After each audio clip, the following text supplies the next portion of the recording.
for $67.5 million. ESPN is reporting that the sale price values the team at a record $10 billion. Wow. Wilbon, what have the buses meant to the Lakers, and what does this do for the team's future? Tony, the buses have meant to the Lakers, and of course we're starting with Jerry and moving on through Jeanie, who has really controlled and managed the team and represented it lately since his death, as much as any ownership in modern times has meant to a team and a league. You want to compare him to Jerry Jones and the Cowboys? Okay. And he had the team, he bought them about 10 years before Jerry Jones got into the NFL. But, Tony, the buses, they put a brand of basketball out there that continued what Jack Kent Cooke had already started, you know, with the Fabulous Forum and Wilt and Jerry West and all that. Yeah. Bus came and he winds up, you know, maneuvering to get a guy named Irvin Johnson. And then they have what is literally called Showtime. And that brand is as important to the NBA as anything other than the Boston Celtics. Those are the two pillars on which the league is built and has been sustained. And the Buss family did that in Los Angeles, the capital of entertainment.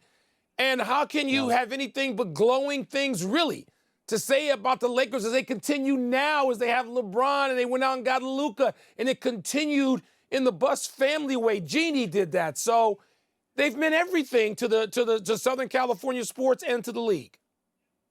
Do you want to go to the full disclosure about how close you are with Mark Walter because he's a Northwestern boy? Or do you want me to say it? Look, okay. He's a Northwestern alum. He's a trustee. He's somebody I know. He still lives in Lincoln Park. I love that he's bought the team.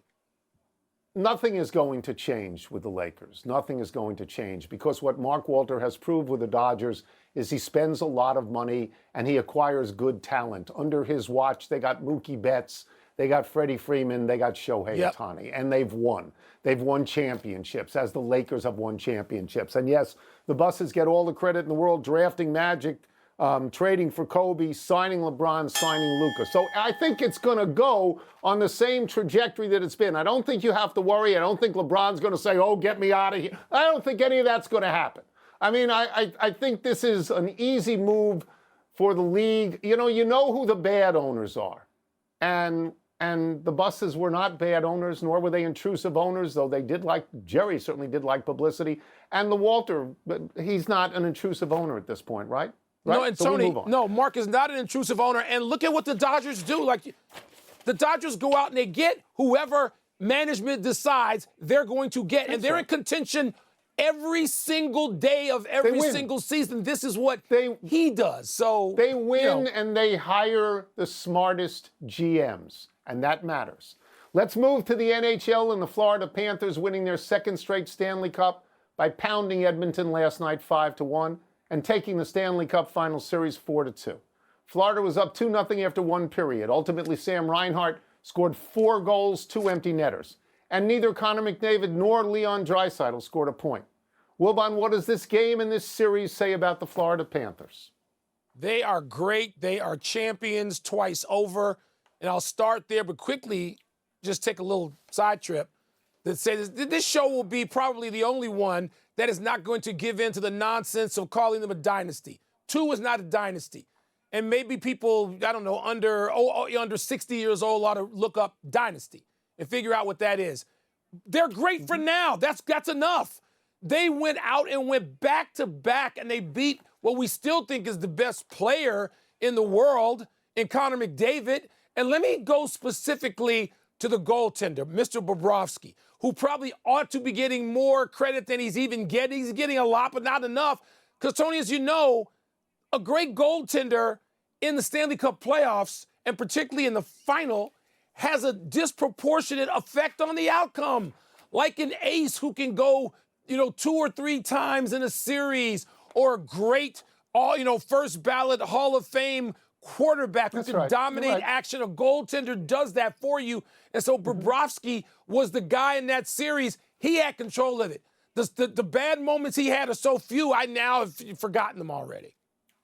No, I agree with all of that. Look, it's easy to make fun of South Florida as a hockey destination because there's no snow and there's no ice. But this is 3 years in a row into the finals and back-to-back championships, right? We can dismiss dynasty in this regard. There's no such thing as a dynasty of 2. It starts at 3. I prefer 4 and over a 5 or 6 year period, but they are on the verge. Amen. They have a chance because they put these things out there already. Here's what they did last night. Again, they went up 2-0 in the first period again. Over the course of the series, Mike, they outscored Edmonton 13-4 in the first period. And it was 9-0 in the last 4 games. So they were always in the lead. They outscored Edmonton, the team that we think of as the offensive team. They outscored them 28-17 over 6 games. Like 28 goals in 6 games. That's a lot of goals. That's dominant. Really a lot of goals out there. I'm going to give you this small statistic that I find meaningful. The Panthers led in this series for 255 minutes and 49 seconds. The Oilers led for 33 minutes and 51 seconds. Woo. That's domination, Holmes. Yes, That's it is. what that is. And it also set a Yes, Stanley Cup record. It did.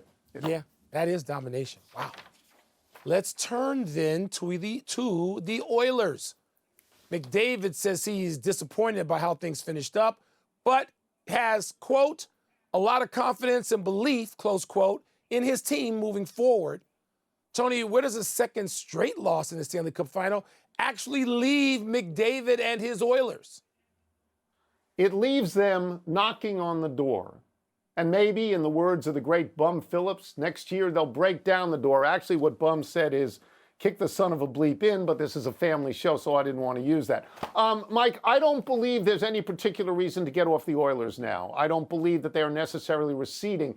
I know that Zach Hyman, who missed the series, and that may have been the turning point for all we know. He's 33 years old. But Connor McDavid is 28, and Leon Draisaitl is 29. They are in their prime at the moment. And don't forget, they just went to the Stanley Cup Finals 2 years in a row. I mean, okay, Florida was better, but they were right next to Florida. So I think the long-term bet is still Connor McDavid to win one of these things. Tony, I would stay with them as well, but they need some help. And how about I specify younger help? The Oilers are the oldest team in the NHL. That usually can continue to work if you've won and you keep an old group together. We've seen that in both the NHL and NBA. But they haven't won. And to break through, they're going to have to go out and get somebody. Oh, maybe they start with goaltender. Not that you necessarily want a young goaltender, but they're going to have to be better there late in the Stanley Cup playoffs. I mentioned Bobrovsky, while on the other hand, Edmonton is, shuttling back and forth with their goaltender in the championship series. Not going to work. So, Draisaitl and McDavid are going to need help in that regard. Right. So, the goaltending got them to the finals. It just didn't buoy them in the finals. Look, the larger issue here is Connor McDavid and his greatness, his all-time greatness. He just became the first guy for 9 seasons in a row to score 90 or more points and not win a Stanley Cup. We have talked about this on this show. Does it detract from his all-time stature if he never wins a Stanley Cup? And we both concluded, Mike, that it does. Because in hockey, the true greats have all won it. They've all won it. I'd love to see him win it. And again, I think he is a good long-term bet. A couple of things concern me. In the last 2 games of this series, he scored only 1 point. And last year in Game 7, he did not score. But he and Draisaitl had 33 points each in the playoffs, by far the largest margin of scoring. Yeah, so but let's take a break. Late. Coming up, Tyrese Halliburton says he'll do everything in his power to play in Game 6, but should the Pacers consider playing a healthy substitute instead? We will ask Tim Legler. We're also going to ask Legs what moves, if any, Coach Rick Carlisle might still have left. You know what I wonder about, Mike, with the hockey? Can Florida keep their free agents? Can they sustain this team with these people and do it again? Because at some point, people say, I want money.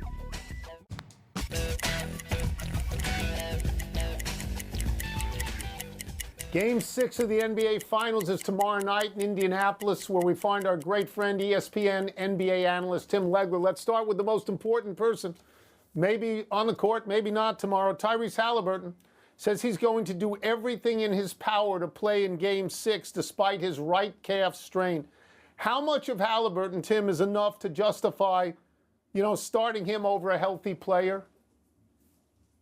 Oh, boy, that's a great question. To put a percentage on it, I'm thinking you got to be at least 80% or maybe more, in my opinion. And here's the thing. The bottom line is this: Oklahoma City is going to know immediately what the threat level is for Tyrese Halliburton. And you saw it the other night, particularly as the game wore on. And in that fourth quarter, they knew he was a non-threat. He cannot get downhill. His speed's not a factor. Can't push off because of he's probably very concerned he might tear something in that calf.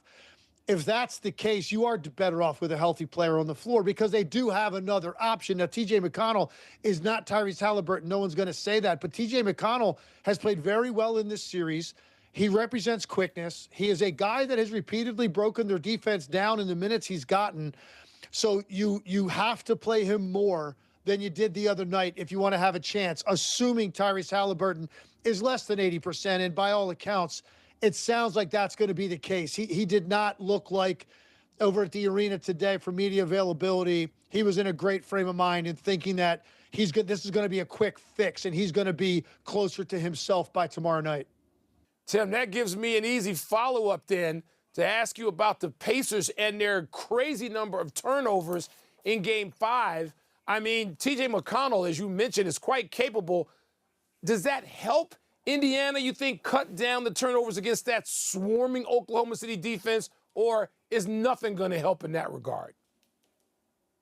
Well, look, they're going to turn you over. The question is, what's an acceptable number? What can you survive? You can't survive 23 turnovers for 32 points. No team can survive that. So it was really the first game that OKC not only turned them over, but they cashed them all in. That can't happen. T.J. McConnell will help with that, certainly. He's very good with the ball, quick. He can escape bad situations, escape traffic, but he is a smaller guard, and they've got a lot of quickness and a lot of length out on the perimeter. So he can help, but the bottom line is this. You've got to keep that to a workable number. If that's 15 or below, you've got a chance against this team. I think you're going to see T.J. McConnell on the floor a lot more than he was in the previous game. I don't think they're going to have a choice. I think Tyrese Halliburton's injury is going to necessitate that. You may even see them out there together some to take some of the ball handling burden off of Nembhard and Halliburton. Makes it a little bit easier for them to be, especially Nembhard, as scorer if he's not as worn out by bringing the ball up the floor against all that pressure. Tim, I think an even bigger problem for Indiana is Jalen Williams, J-Dub, who seems to have turned into a monster right before our eyes. You played in the league a long time. You've observed the league a long time. When a guy like this, who's an alleged number 2, becomes this, what do you do about him? Very difficult for Indiana because you have so much attention that you've got to divert to Shea, right? There just has to be additional bodies in that direction. He's got a gravitational pull toward him because of his ability to just compromise defenses on the perimeter. When you do that, and that ball comes out of that area of the floor and it comes over to Jalen Williams, and he's got one guy in front of him, and he's got straight line dribbles, drives at his disposal, and when he's making the deep shot the way he was the other night, I'm not sure anybody can beat this team. So the key is, can you defend Shea without committing that level of attention to him? Because I think that is giving Jalen Williams just enough extra space to make this look easy. And look, I'm making it sound like it's something that can be done. I'm not sure it can because of how good those two guys are. But to me, that's the key. Contain Shea with a little bit less attention if you can. And I also think Rick Carlisle potentially plays a little bit of zone in this game just to try to keep the ball in front of you so you don't have to commit so much to let Jalen Williams have a whole lot of opportunity on the weak side of the floor, which he did the other night. Tim, we'll get you out of here on this. You mentioned Rick Carlisle. He has a reputation for making great adjustments. I'm going to ask it straight. What moves do you think he has left, rather than me saying, but he probably has no moves left at this point? So what moves do you think he has left? Look, I don't know that he's got a ton left by the time you get to a game 6. I do think zone could be an option. They're not going to play a ton of zone. They never have. I don't think it's a bad idea to sprinkle in some more possessions of zone to make sure that the ball is in front of you. And if that means Oklahoma City knocks down a few three-point shots, so be it. You've got to give up something different than what you've given up most of this series, which is Shai Gilgeous-Alexander or Jalen Williams living in the lane, living at the rim, breaking down your defense. So to me, that might be one temporary solution. And then I think offensively, for them to get this to a Game 7 on Sunday, this has to be a Pascal Siakam night. And that's not as much maybe an adjustment for Rick Carlisle, other than some wrinkles maybe to get him in more advantageous spots to catch the ball. He's a guy that can win matchups in this series because he's got smaller guys on him. So if there's something different he does offensively, look for it to be something directed at Pascal Siakam, a guy capable of having one of those huge scoring nights just to give you a chance to be in this game in the fourth quarter, where then you hope your defense can get it done late and get this to Sunday. Thank you, Tim. It's great when we have you on. Thank you Tim. very much. Stay out of those storms. Appreciate you guys out there. both. Be safe. Yeah, I will. Believe me. Let's take one last break. Still to come, Caitlin Clark scuffles with the Sun. And is LeBron right that ring culture is overstated? Well, he chased him. He went from team to team chasing rings, didn't he? Yeah. Isn't that his MO? Yeah. Does that mean He was here.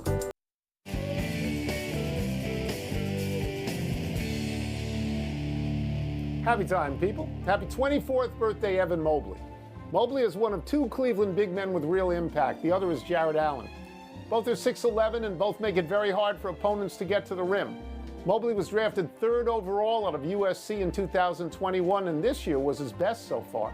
Mobley averaged 18.5 points, 9.3 rebounds, and 1.6 blocks a game for the first-place team in the Eastern Conference. Mobley was Defensive Player of the Year this year, the first Cleveland player ever so honored, and was an All-Star for the first time and second-team All-NBA. None of this, of course, helped Cleveland when they played Indiana in the playoffs, and they lost 4-1. A very nice story, Tony, as you know.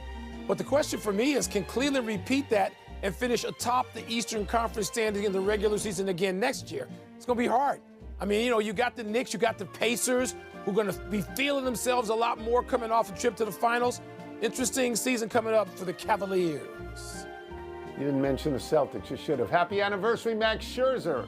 On this day 6 years ago in Washington's World Series season, just one day after breaking his nose in a bunting accident in batting practice, the Nationals ace struck out 10 Phillies in 7 scoreless innings.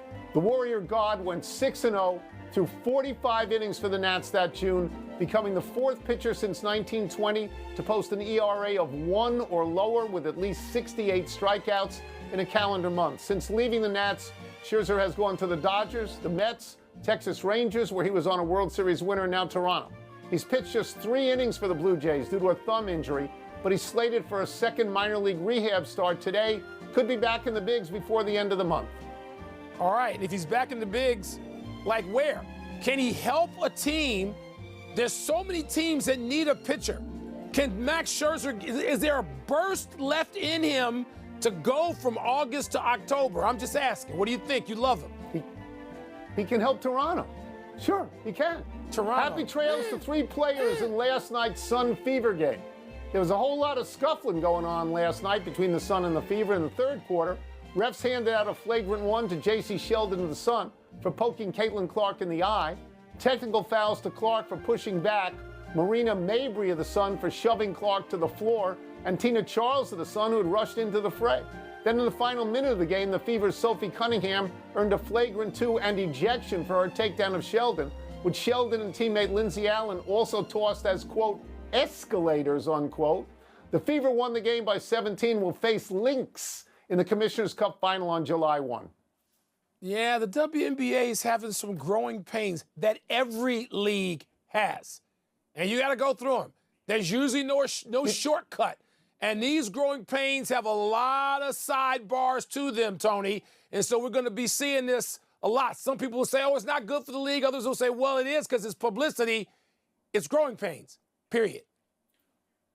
People getting knocked down isn't great. Not getting knocked down isn't great. Let's go to the big finish. Let's do it. The Ravens signed former Packers corner Jair Alexander to a 1-year, $6 million deal. Your thoughts?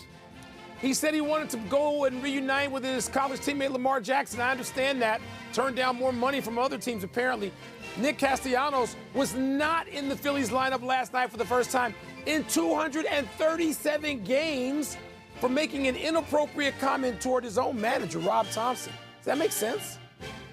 Yeah, if the manager has authority, yeah, you got to stand by the manager. He's allowed to do this. LeBron criticized ring culture on his Mind the Game podcast with Steve Nash. Are rings overemphasized?